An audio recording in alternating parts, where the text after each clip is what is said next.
Assalamualaikum warahmatullahi wabarakatuh.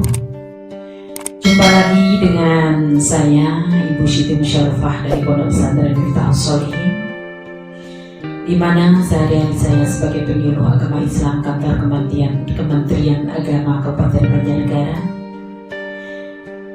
Mari bersyukur kepada Allah Subhanahu wa Ta'ala serta senantiasa memanjatkan sholawat dan salam kepada baginda Rasulullah SAW sebagai mahabbah kita pada beliau.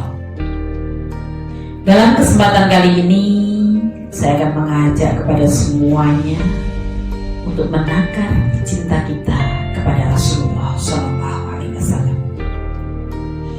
Wahai kaum muslimin serta Rasulullah SAW suatu ketika, sesungguhnya aku adalah nabimu, penasihatmu yang mengajak kamu ke jalan Allah dengan izinnya. Sesungguhnya aku adalah saudaramu seperti saudara sekandung dan sebapak yang saling mengasihi. Karena itu, siapa yang pernah kusakiti, balaslah hari ini sebelum hari kiamat. Ini saat yang sulit digambarkan.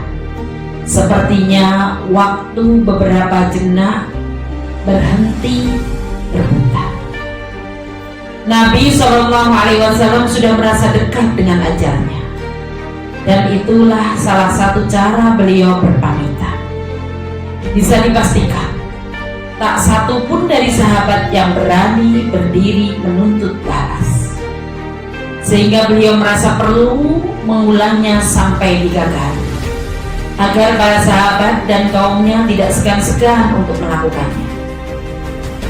Namun tiba-tiba sesosok laki-laki berdiri memecah keheningan. Lelaki itu adalah Uqasyah bin Mihsan.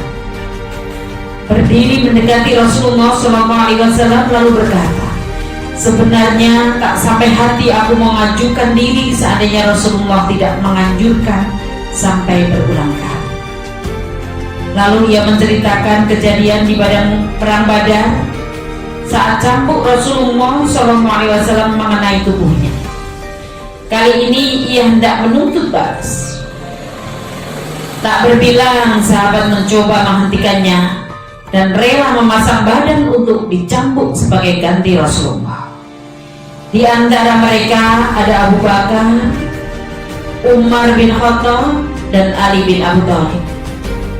Tapi itu tak sanggup mengurungkan niat Uqasyah. Ya Rasulullah, dulu cambuk Rasulullah mengenai punggungku tanpa baju, kata Uqasyah. Oh, lelaki ini mengharap Nabi membuka bajunya, dan itulah yang dilakukan Nabi kemudian. Sesuai dengan permintaan Uqasyah, Nabi SAW membuka bajunya hingga tampak punggungnya yang putih bersih. Uqasyah kemudian berjalan mendekati Rasulullah SAW.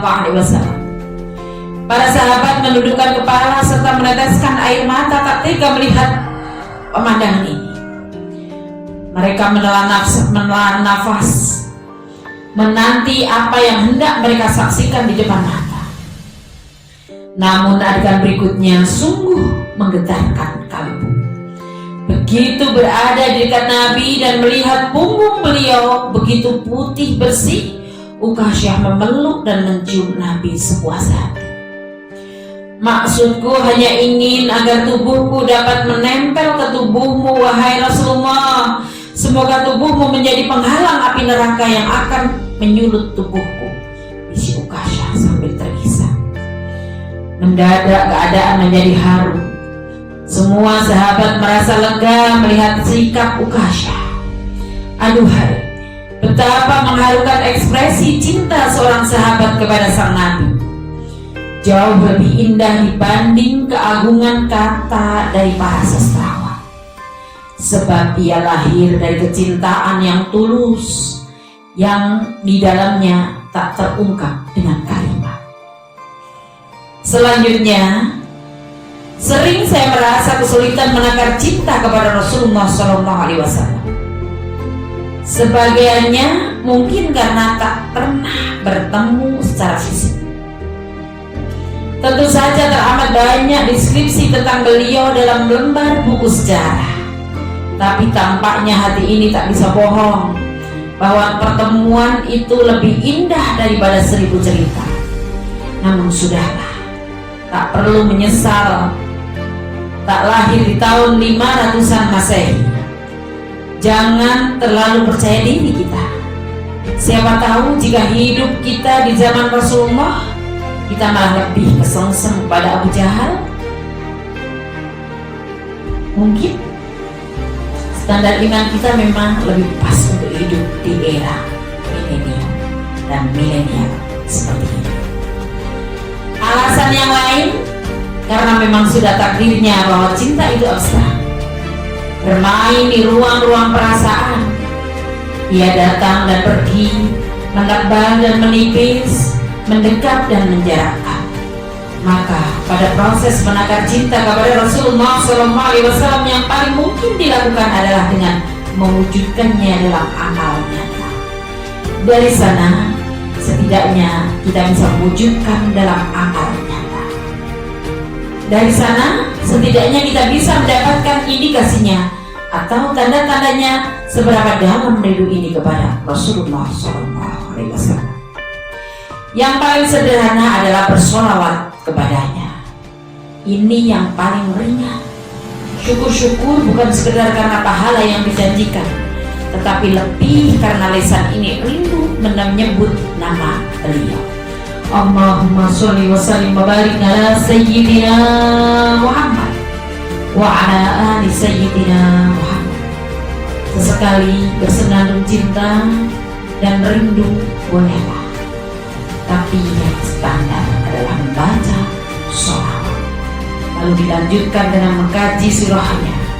Sulit untuk mengklaim cinta kepada Nabi, sementara Anda lebih hafal sejarah tokoh lain, apalagi selebriti dan pemain bola atau apalah yang ditokohkan di dunia ini. Para pendengar yang berbahagia, nah, dengan mengkaji sirahnya diharapkan kita tergerak menjadikannya sebagai suri tauladan dalam kehidupan. Dan puncaknya adalah bagaimana kukuh iman kita meyakini Rasulullah sebagai bagian dari syahadat, karena ia mesti dibela dengan cinta, darah, dan air mata pengorbanan.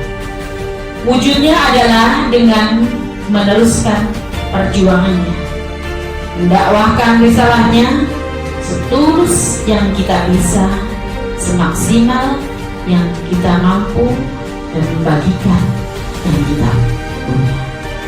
Sekali lagi, mari kita bersama-sama bersolawat. Allahumma sholli ala sayyidina Muhammad wa ala ali sayyidina Muhammad. Semoga kita semua akan menjadi hamba-hambanya yang disyafaati besok pada hari kiamat. Cukup sekian, mudah-mudahan bermanfaat. Akhirul kalam, ihdinas siratal mustaqim, wallahu muwaffiq ila aqwamit thoriq. Wassalamualaikum warahmatullahi wabarakatuh.